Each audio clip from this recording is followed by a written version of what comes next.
জাতীয় পার্টির মাধ্যমে আওয়ামী লীগকে ফেরানোর পরিকল্পনা চলছে বলে মন্তব্য করেছেন স্থানীয় সরকার ও যুব ক্রীড়া উপদেষ্টা আসিফ মাহমুদ সজীব ভূঁইয়া।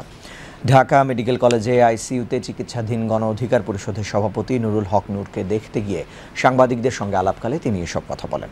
উপদেষ্টা আসিফ আরও বলেন, জাতীয় পার্টির ভেতর দিয়ে আওয়ামী লীগকে ফেরানোর পরিকল্পনা চলছেন। বিগত অবৈধ সংসদের বৈধতা দেয়া সহ নানা কর্মকাণ্ডের মাধ্যমে তারা হচ্ছে সুনির্দিষ্ট ও চিহ্নিত ফ্যাসিবাদী।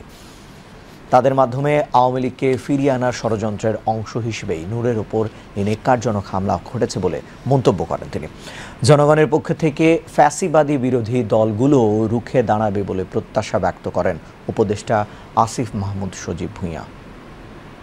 মব কোনটা মব আর কোনটা রাজনৈতিক কর্মসূচি, এটার পার্থক্যটা আগে বুঝতে জানতে হবে। একটা রাজনৈতিক দল কিভাবে মব করে, একটা নিবন্ধিত রাজনৈতিক দলকে আপনি কিভাবে তাদের কর্মসূচিকে কিভাবে মব বলবেন? আমি যতদূর জানি প্রথমত হামলা করেছে জাতীয় পার্টির দিক থেকে। এখন আমরা এর আগেও দেখেছি রাজনৈতিক দলগুলোর মধ্যে নানা সময় এ ধরনের উত্তপ্ত পরিস্থিতি সৃষ্টি হতেই পারে, কিন্তু এটাকে মব বলে একটা পক্ষকে নিউট্রালাইজ করা এবং আরেকটা পক্ষকে ফ্যাসিলিটি দেওয়া, এটা স্পষ্টতই আমি এর আগেও ঠিকানায় একটা টকশোতে বলেছি যে এখন আবার জাতীয় পার্টির ভেতর দিয়ে আওয়ামী লীগকে ফেরানো, যেহেতু রিফাইন্ড আওয়ামী লীগের চিন্তাটা ব্যর্থ হয়েছে, জাতীয় পার্টির ভেতর দিয়ে আওয়ামী লীগকে ফেরানোর একটা পরিকল্পনা চলছে।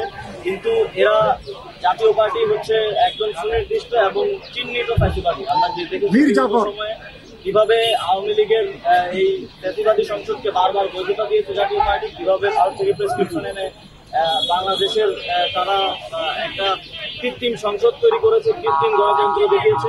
তো এই চিহ্নিত ফ্যাসিবাদীদেরকে কোনোভাবেই কোনো ধরনের সমর্থন যদি কেউ দেওয়ার চেষ্টা করে, সেটাকে একই সাথে সরকারের পক্ষ থেকে আমরা সেটাকে সমর্থন করি না, একই সাথে জনগণের পক্ষ থেকে রাজনৈতিক ফ্যাসিবাদ বিরোধী রাজনৈতিক দলগুলো সেটা রুখে দাঁড়াবে বলে আমি প্রত্যাশা করি।